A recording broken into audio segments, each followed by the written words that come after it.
Hogy Minaya ditetapkan sebagai tersangka akibat kecelakaan yang menewaskan 2 orang penjamret dalam upaya melindungi istrinya yang jadi korban jambret. Hukum seharusnya hadir untuk memahami konteks itu, bukan mengebirinya dengan pasal-pasal kaku yang dilepaskan dari rasa keadilan.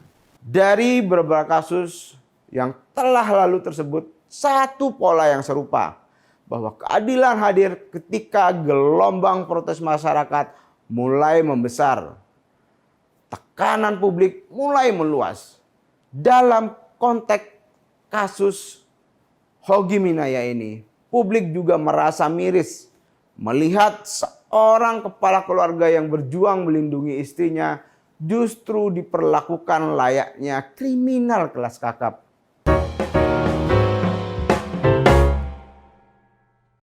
Halo Sobat Media Indonesia, berjumpa lagi dalam The Editors. Hukum ada untuk menghadirkan keadilan. Proses hukum dijalankan untuk memberikan keadilan bagi pihak yang dirugikan haknya. Tapi kini realitanya proses hukum masih jauh dari kata ideal.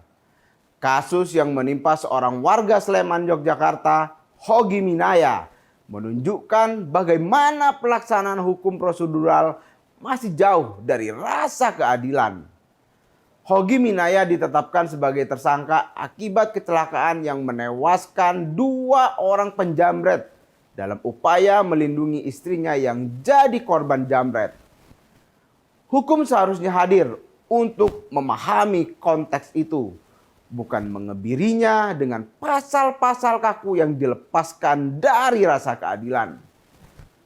Peristiwanya bermula pada 26 April 2025 di Jalan Solo Maguwo Harjo, Sleman, Yogyakarta. 2 orang terduga pelaku penjambretan RDA dan RS tewas di lokasi kejadian setelah motor pelaku tersebut melaju kencang karena dikejar oleh Hogy. Motor tersebut naik ke trotoar dan hilang kendali hingga menabrak tembok mural. 2 penjamret itu akhirnya tewas. Penetapan Hogy sebagai tersangka jelas memicu perdebatan sengit di tengah masyarakat. Pertanyaan besarnya, mengapa seorang yang membela istri dan hartanya dari kejahatan justru menjadi tersangka dan terancam hukuman penjara?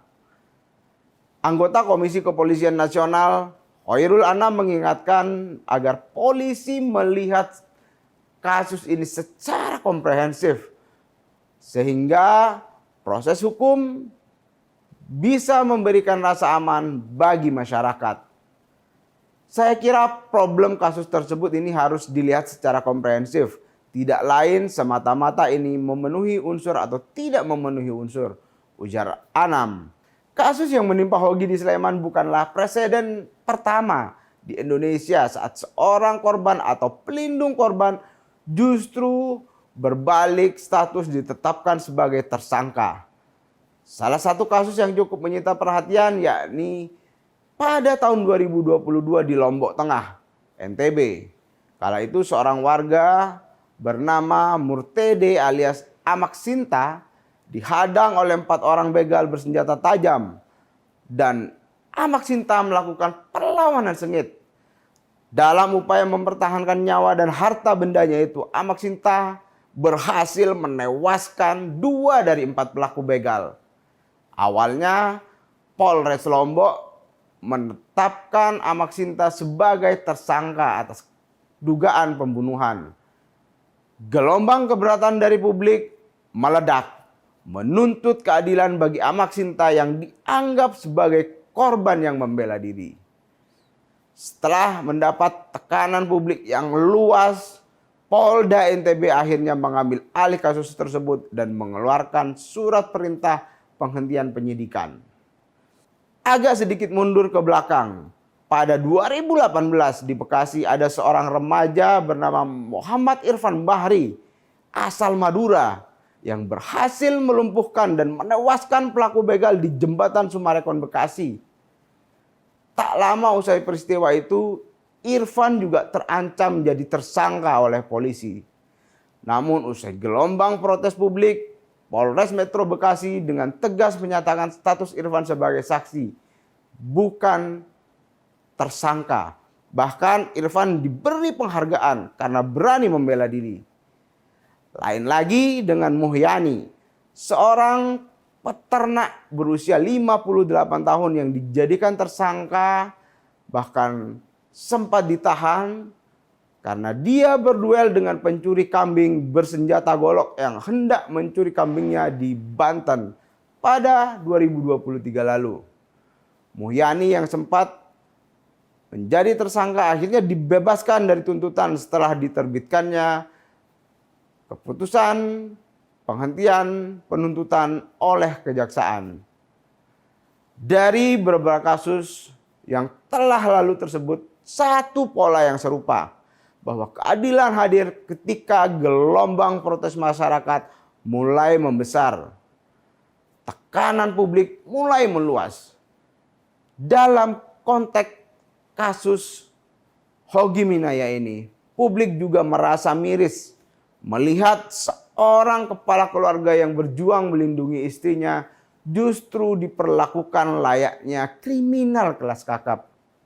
Sementara pelaku kejahatan seolah mendapatkan simpati berlebih dari penegak hukum atas nama hak asasi manusia.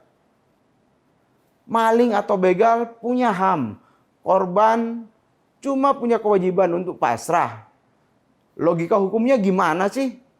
Masa harus menunggu dibunuh dulu baru boleh membela diri? Tulis seorang warganet dengan nada geram menanggapi proses hukum terhadap Hogi Minaya. Tak hanya amarah, keputusasaan masyarakat terhadap penegakan hukum juga terwujud dalam bentuk sarkasme yang banyak pahitnya.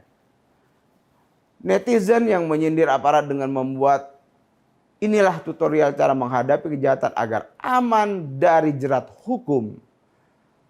Artinya ya polisi dinilai tidak responsif, tidak mampu menghadirkan keadilan dengan proses penegakan hukumnya.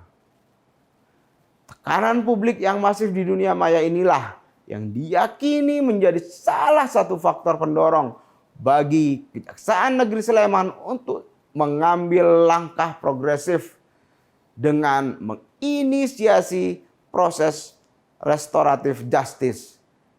Ini dilakukan untuk mengakhiri polemik yang mencederai rasa keadilan masyarakat ini. Di tengah sorotan tajam publik dan rencana Komisi 3 DPR untuk turun tangan, akhirnya kabar baik datang. Kedua belah pihak yang difasilitasi oleh kejaksaan akhirnya sepakat untuk berdamai. Meskipun sampai saat ini penyelesaian kasus ini masih menggantung. Fenomena no viral no justice seolah telah menjadi hukum tak tertulis di negeri ini. Tanpa sorotan media dan kemarahan publik di media sosial, banyak kasus yang diproses jauh dari rasa keadilan. Aparat baru sigap, baru membaca kemarahan publik ketika tagar ramai, ketika kamera menyala, dan ketika opini publik telah mendidih. Hal ini menegaskan bahwa keadilan yang dibawa oleh penegak hukum seakan tampil bukan sebagai prinsip, melainkan sebagai respon terhadap tekanan publik.